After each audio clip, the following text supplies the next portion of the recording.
Hi everyone! Welcome to the Empath Tarot, guys. Another love reading, timeless in general. Take what resonates lang po. Maybe some part of the reading makaresonate kayo, some part of it hindi. Pick a card po tayo ngayon. Kung anong nais siguro sabihin ng person mo sa'yo, yung energy niya towards you, thoughts and feelings niya towards you, okay? Doesn't mean na no contact kayo or ano, pwede naman person mo sa ngayon, di ba? May mga gusto lang sabihin na hindi maipahayag sa'yo, mga ganyan. Basta, energy, thoughts, and feelings, and your person would like to say to you. Okay? Spirit, guys, send me messages. Ano na isabihin ng person nila sa kanila? Thoughts and feelings, pick a card tayo. Spirit guide, 1, 2, 3, set 1, 2, 3. Spirit guide, send me messages. Ano na isabihin ng person nila? Thoughts and energy, feelings. Yan. Pick a card, 1, 2, 3.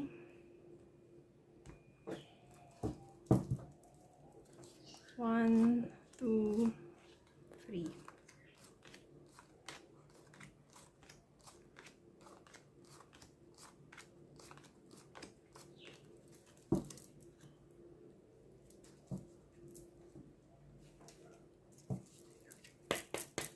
Spirit guide, Romance angel, pick a card, 1, 2, 3. Pick a card, 1, 2, 3.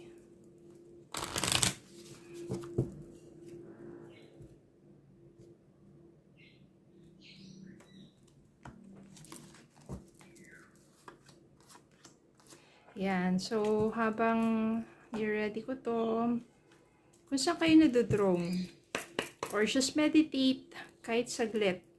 So, kung ano yung talagang unang-unang set na intuitively. Diba? Yan.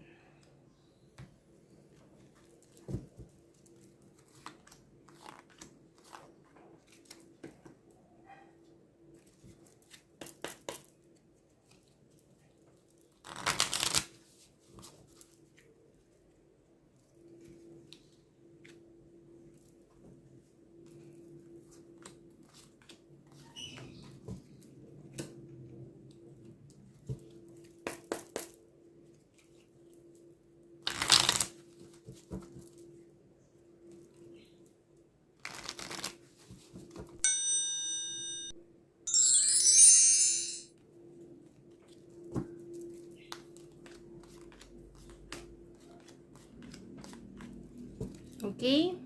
So, set 1, 2, and 3. Kapag nakapili na po kayo, mag-start na ako with set 1. Okay, tabi ko lang yung set 3 and set 2. Okay, Spirit Guide. Ano kaya sinasabi ng set 1? We will be together again. I bury myself in work to forget you. Ayan. So, siguro sa mga panahon na yan, medyo magkalayo kayo, tinatry niyang kalimutan ka, kaya sobrang nagpapakabisi na lang siya sa trabaho. Pero, gusto niya, at someday, one day, in divine timing, we will be together again daw. Okay. Mamaya na ibang mga messages. Page of Cups.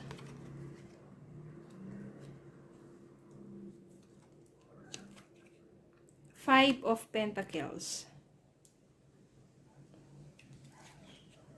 Ten of Wands.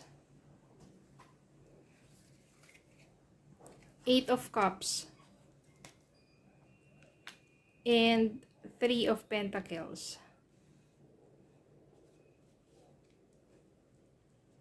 Ano kaya nangyari sa inyo? Yan.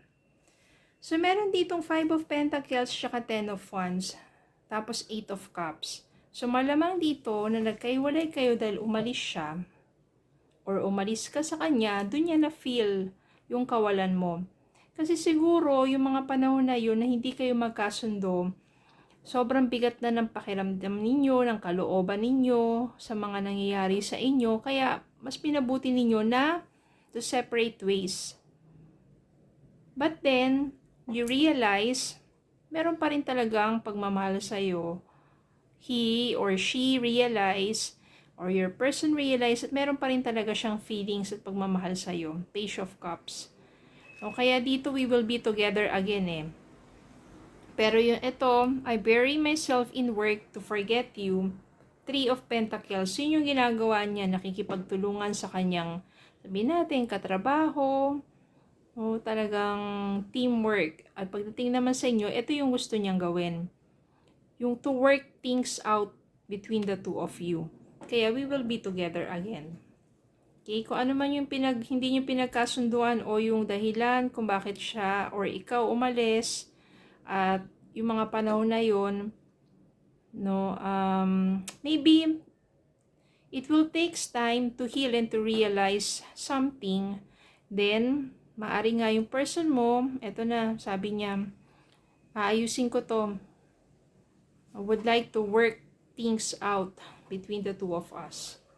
Dahil meron pa rin talaga siyang feelings sa'yo. And we will be together again daw. Girl with a snake. Empath and narcissist paradigm. Being charmed or used. Enable boundaries. Ako, girl with the snake daw dito, oh. Empath and narcissist. Yan, being charmed or used. Enable boundaries. So, siguro, ng ano dito, maaring yung person mo, nasisense ko dito yung person mo, medyo nagamit siya ng someone.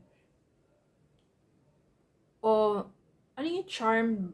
Di ba yung ano, minsan kasi yung may mga charmed na hindi magaganda, o sabihin natin yung mga spell na kung saan parang dun siya biglang naakit, di ba? Yung mga ganong bagay. So, feeling ko parang ganun yung nangyari doon sa person mo. Kaya siguro, yun yung hindi nyo napagkasunduan. Or, yung mga bagay na nag-trigger sa relationship ninyo na unti-unting, di ba, masira. Dahil dun someone na yon na maaring nagamit siya o na, anong tawag dito, yung hindi ko ano yung exact word. Pero parang ginamitan siya ng something para mapasunod siya. No, parang ginamit siya. Ginamitan siya ng spell or ginamitan siya ng pinain siya sa, I don't know, something para mapasunod siya. Diba? Yung ganun. Pero maybe it takes time talaga, then mawawala na ng visa yun, or for your person na mas yan, pero mas malakas pa rin yung feelings niya sa'yo. Kaya maybe yung time na yun na parang medyo nagising siya, okay, o namulat siya, o natauhan siya sa ginagawa sa kanya, ay, ano ba itong nagawa ko doon sa taong mahal ko? No?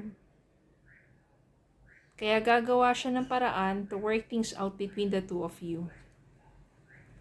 O sabi dito, let go na raw, no? Maari ito yung ginawa ng person mo. Ni-let go na niya yung taong ginamit lang siya. Love yourself first. Bakit ganito ang mga lumalabas dito? Your self-respect makes you more romantically attractive. Love yourself first kasi ito yung sa mga panahon na maaring magkahiwalay kayo ng person mo. At doon mas nararamdaman niya yung kawalan mo sa buhay niya. When you love yourself first, you become more attractive. And that's the time that your energy being so lovable, your energy of love flows to your person, and maybe yun din yung makakatulong para dun sa person mo na mas mapalakas pa yung energy ng love niya towards you kaysa dun sa energy ng dito sa taong to. Kaya nga, dito, maaring yun yung time na your person will let go of this and will be back to you. Parang ganun yun eh. Okay? So, don't give up. Just have faith. Okay, dun po tayo sa next na set. Para po sa second set, yan, ano kaya mga messages para sa inyo? So many things remind me of you. We both know I am not the one for you. Yan. Hindi raw siya ang karapat-dapat para sa'yo o para sa'yo. Pero maraming bagay talaga nakakapag-alala sa kanya ang tungkol sa'yo. Siyempre siguro mga pinagsamahan ninyo, ganyan. Nauna ko na to. Cupid's arrow. Have faith, love is coming, surprise, invitation, or meeting hesitation. Pero ano ba ang mga energies na yan? Four of Swords. Three of Cups. Four of Wands.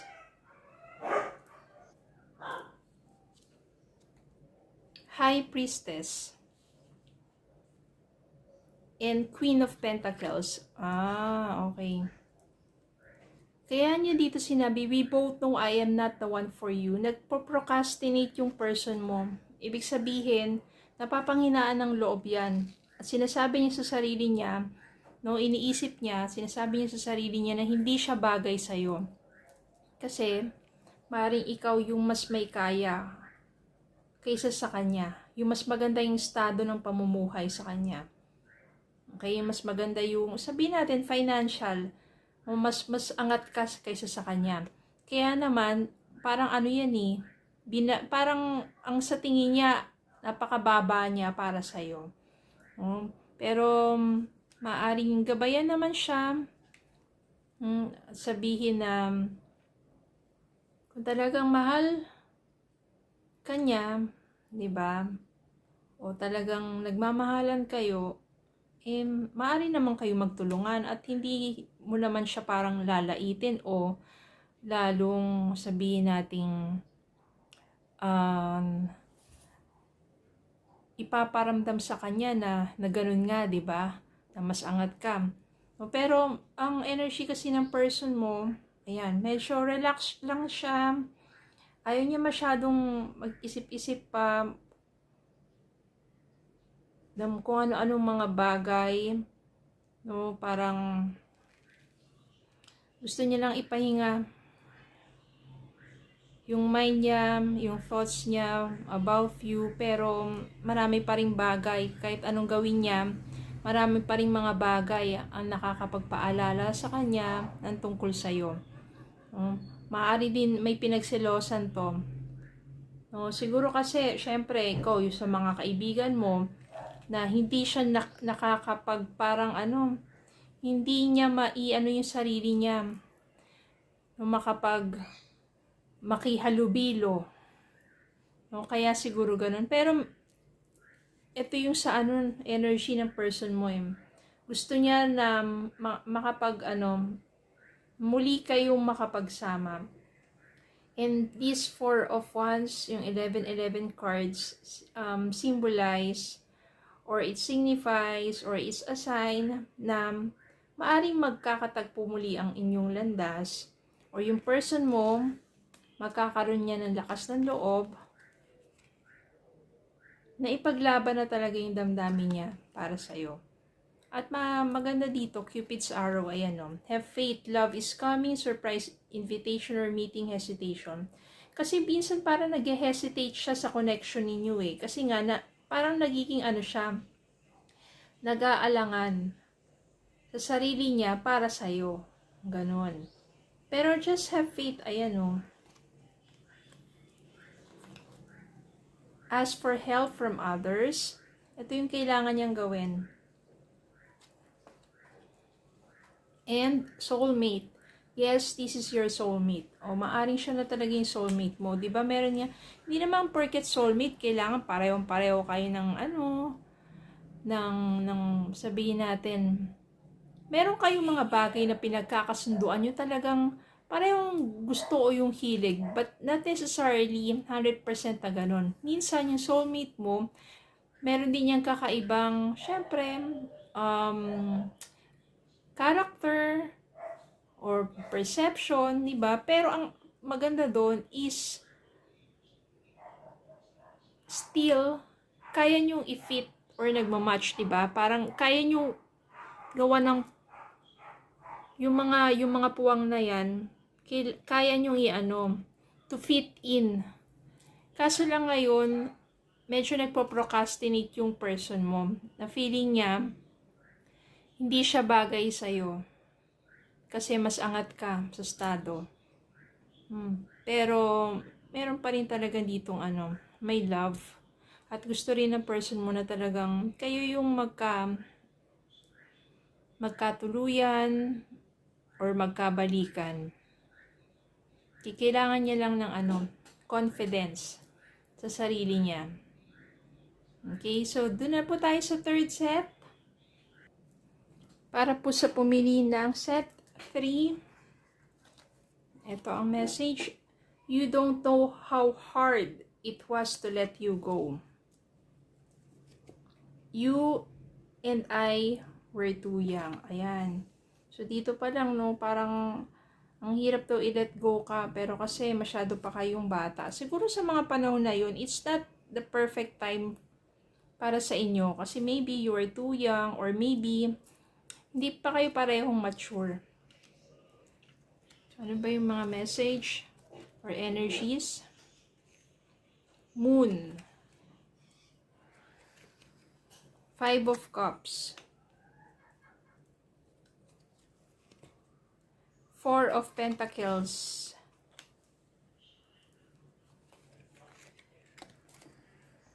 Seven of Swords. 9 of Pentacles. Kaya dito, ang nasa-sense ko, meron kasi ditong 7 of Swords, merong Moon, and 4 of Pentacles.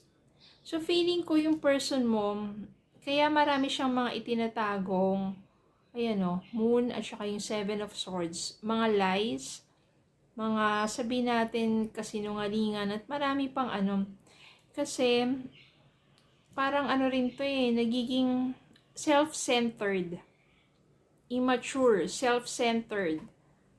No, parang minsan pagka-possessive siya, na gusto niya ikaw lang, pero sa sarili niya, 'di ba? Parang hindi pa niya talaga alam kung ano yung gusto niyang gawin sa buhay niya. Tapos meron siyang mga bagay na hindi sinasabi sa iyo o sinishare sa iyo.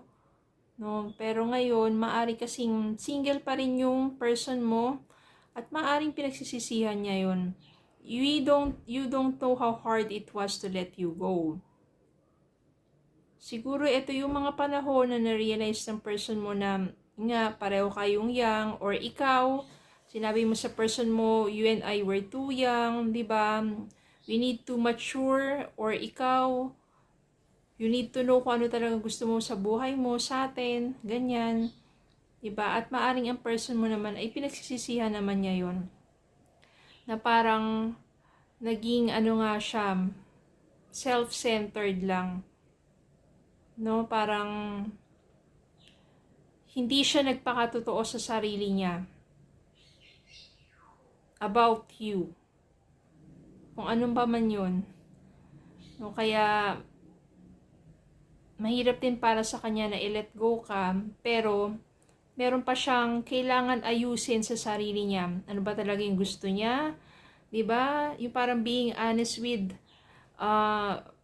his or herself sa mga bagay na gusto niyang gawin. Kaya hindi niya masabi-sabi sa'yo. At maybe yun nga yung isa pang dahilan is yung immaturity pa. Kaya, ganon.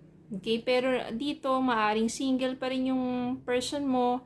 At sa ngayon, okay naman na siya. Tignan natin ang mga message para sa inyo.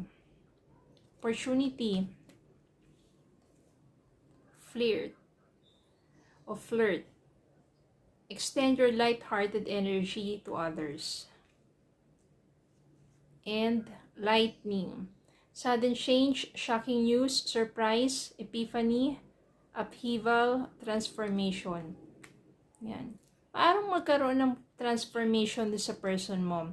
Ibig sabihin, kung before, yung pagiging immature niya, magiging, sabihin natin, possessive, pero possessive sa'yo, na ayaw kanyang parang, di ba, parang nasasakal ka, pero ang totoo, siya naman sa sarili niya, marami pa siyang gustong gawin, pero ayaw niya mawala ka sa kanya. Pero siya parang sobrang nag-explore pa, di ba? Nandiyan na rin yung immaturities pagdating sa mga decision making, or wala pa talaga siyang, sabihin natin, concrete or solidong plano about the two of you. Kasi maybe nga, you were just too young, at ikaw na rin yung gustong umalis. Pero yun nga, you don't know how hard it was to let you go. Maaring dito sa person mo na ngayon is single, pero mas nagmamature na. Ayan, 9 of Pentacles. Maaring magkaroon na ng pagbabago dito. Maybe, pareho na kayo nag-grow, no? Personally, nag-grow spiritually, at saka yung mga naging experience nyo sa mga pinagdaanan ninyo in the past few days, weeks, months, or even years, helps you to grow, helps you to become more mature. At maaring dun nga, nagkaroon na ng regrets yung person mo, na nilet go ka niya. Pero, yung bagay naman na yon is nakatulong din sa kanya. Kasi siguro kung mga panahon na yon na pinilit niyo ang isa't isa, nandun pa nga immaturity, hindi rin magbabago yung person mo. Hindi niya rin marirealize yung mga yon. Yung mga pinagdaanan niya to make him or her realize, diba, yung mga bagay-bagay tungkol sa inyo at saka yung mga plans na para sa inyo. So, ganun. Merong opportunity dito na maaring pwede kayo magkaroon ng pag-uusap at masusurprise ka sa makikita mong pagbabago sa kanya. Ayan. Okay? So, yun lang po. Maraming salamat po for watching. Please don't forget to like, share, comment, and subscribe. Have a good day po. Follow me on TikTok and Facebook. God bless. Bye.